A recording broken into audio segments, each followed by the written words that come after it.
Hello everyone, आप सभी का बहुत बहुत स्वागत है मेरे इस यूट्यूब चैनल में। और आज हम लोग यहाँ पर डिस्कस करने वाले हैं। रिसेंटली सुप्रीम कोर्ट का एक जजमेंट आया है और ये जजमेंट है रिगार्डिंग सीआरपीसी का सेक्शन 223 जो कि अब बीएनएस में बन गया सेक्शन 243। तो आगे बढ़ने से पहले थोड़ी सी पिक्चर मैं आपको क्लियर कर दूं कि कुछ टाइम पहले नू में एक हिंसा हुई थी जहां पे दो समुदाय उनके बीच में आपस में झड़प हो गई थी। तो उसी के इर्द गिर्द ये जजमेंट रिवॉल्व कर रहा है। इस हिंसा में एक एमएलए थे जिनका नाम था मामन खान। तो इनको लेकर के सेपरेट ट्रायल चलाया जा रहा था, जिसको लेकर के इन्होंने हाई कोर्ट में भी इसको लेकर के गए थे, जहां पे हाई कोर्ट ने इसको डिसमिस कर दिया था। तो ये मामला फिर अब सुप्रीम कोर्ट में आता है। तो अब यहां पर हम समझेंगे कि सेपरेट ट्रायल को लेकर के हाई कोर्ट का क्या व्यू निकल करके आ रहा है। सो इस केस का नाम है Maman Khan versus state of Haryana. तो देखो भाई, इसको इस तरीके समझो ना कि यहाँ पर ये जो पूरा केस है एक स्टोरी के फॉर्मेट में अगर आपको बताऊं तो यहाँ पे जॉइंट ट्रायल को लेकर के ये पूरी कहानी यहाँ पर चल रही है। तो एक जगह है, जगह का नाम है नू। वहां पर एक बार वॉयलेंस होता है। उस वॉयलेंस में बहुत सारे एक्यूज थे और उन्हीं एक्यूज में से एक थे एमएलए मामन खान। पुलिस का यहाँ पर कहना है कि एक जो वॉयलेंस था, वॉयलेंस यहाँ पर कॉमन था और उस वॉयलेंस को इंस्टिगेट करने में वहां के कुछ लोग और एमएलए मामन खान, इनका एक ही रोल है। फिर ये मामला जब ट्रायल कोर्ट में जाता है तो वहां पे कोर्ट कहती है कि मामन खान इनको एक सेपरेट ट्रायल फेस करना होगा और बाकी जो एक्यूज है उनका अलग से ट्रायल चलेगा और मामन खान का अलग से ट्रायल चलेगा।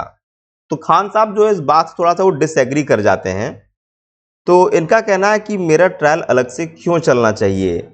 मेरे खिलाफ जितने भी एलिगेशंस हैं वो सारे एलिगेशन सिर्फ एक ही इंसिडेंट, एक कॉमन इंसिडेंट है, उसी इंसिडेंट में जो एलिगेशन बाकी लोगों के ऊपर लगाए गए हैं वही एलिगेशन मेरे ऊपर भी हैं। तो मेरा अलग से ट्रायल यहाँ पर क्यों चल रहा है। जो विटनेस है वो कॉमन है, जो एविडेंसेस हैं वो सब कॉमन है। तो अगर यहाँ पे दो अलग अलग ट्रायल चलेगा तो यहाँ पर इसका मतलब ये निकल के आता है two different trial means duplication और अनफेयरनेस के यहाँ पे चांसेस काफी ज्यादा बढ़ जाते हैं। हाईकोर्ट ने जब यहाँ पे इस मामले में देखा तो हाईकोर्ट ने यहाँ पर ये कहा कि ट्रायल कोर्ट का ये अपना डिस्क्रिशन है। अगर ट्रायल कोर्ट यहाँ पर चाहे तो वो अलग से यहाँ पे सेपरेट ट्रायल कर सकता है और इसमें कोई भी गलत नहीं है। फिर इसी बात को लेकर के मामन खान जो है ये सुप्रीम कोर्ट जाते हैं। सुप्रीम कोर्ट में जस्टिस पादरीवाला और जस्टिस आर महादेवन की बेंच के सामने ये मुकदमा आता है। तो सुप्रीम कोर्ट ने यहां पर ये कहा कि देखो भाई, सीआरपीसी का सेक्शन 218 यहां पर ये बात करता है, सेपरेट ट्रायल की बात करता है।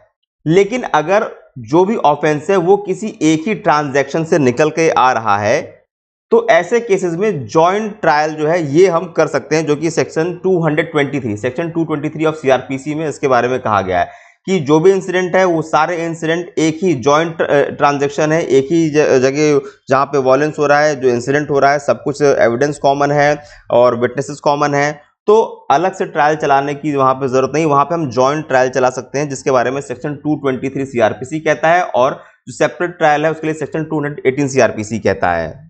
और अगर किसी को यहाँ पे डाउट हो कि मैं सीआरपीसी की बात क्यों कर रहा हूँ, जो अब लेटेस्ट लॉ है मैं उसकी बात क्यों नहीं कर रहा हूँ, क्योंकि ये जो केस है जब सीआरपीसी चल रही थी तब का ये केस है जो अभी भी एग्जिस्टिंग है। तो यहाँ पे सीआरपीसी ही गवर्न करेगा और यही लॉ बीएनएस में आपको सेक्शन 243 में पढ़ने को मिलेगा।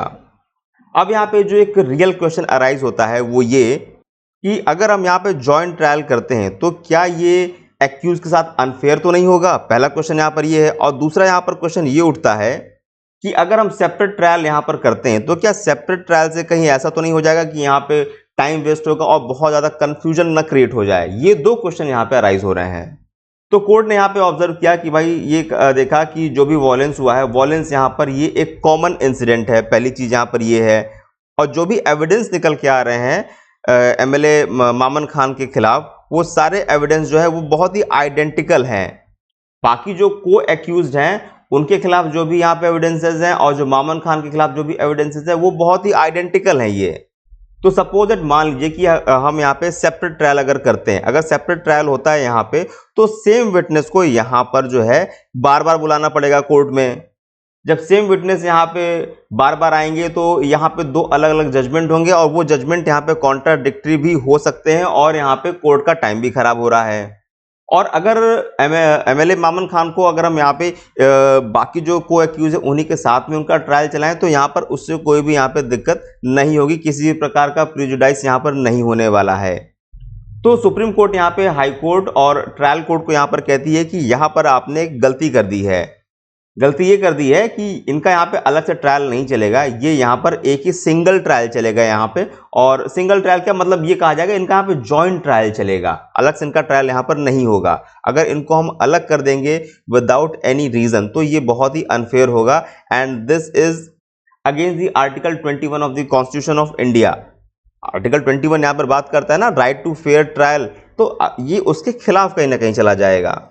तो देखिए बेसिकली हमारा लॉ यहाँ पर कहता क्या, लॉ हमारा यहाँ पर ये कहता है, जो डिफॉल्ट रूल है वो डिफॉल्ट रूल यहाँ पर ये है 1 एक्यूज्ड और 1 ट्रायल, 1 एक्यूज पे 1 ट्रायल।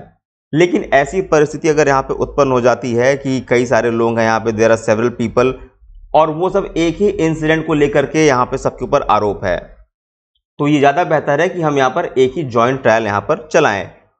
इससे क्या है कि आपका यहाँ पर समय भी बच जाएगा और यहाँ पे डुप्लीकेशन होने की भी जो संभावना है वो भी यहाँ पर नहीं होगी।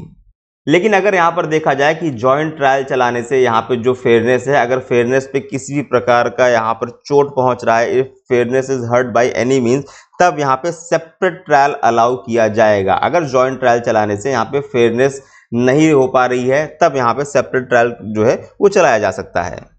तो देखो वैसे यहाँ पे रूल कहता क्या है, रूल यहाँ पर ये कहता है कि हर अलग अलग डिस्टिंक्ट ऑफेंस के लिए एक सेपरेट यहाँ उसके लिए सेपरेट चार्ज होता है, and that charge should be tried separately, ये यहाँ पे रूल कहता है। इसका मतलब यहाँ पे ये हुआ कि 1 accuse equal to 1 offence equal to 1 trial.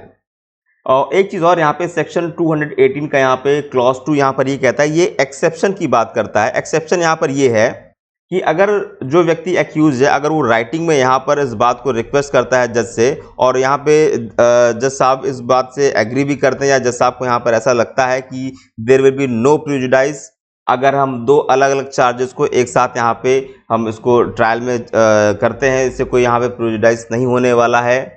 और ये भी कब होगा, जब एक्यूज यहाँ पे राइटिंग में यहाँ पे कोर्ट से इस बात को रिक्वेस्ट करता है। तो ये एक एक्सेप्शन है सेक्शन 218 सब क्लॉज 2 में।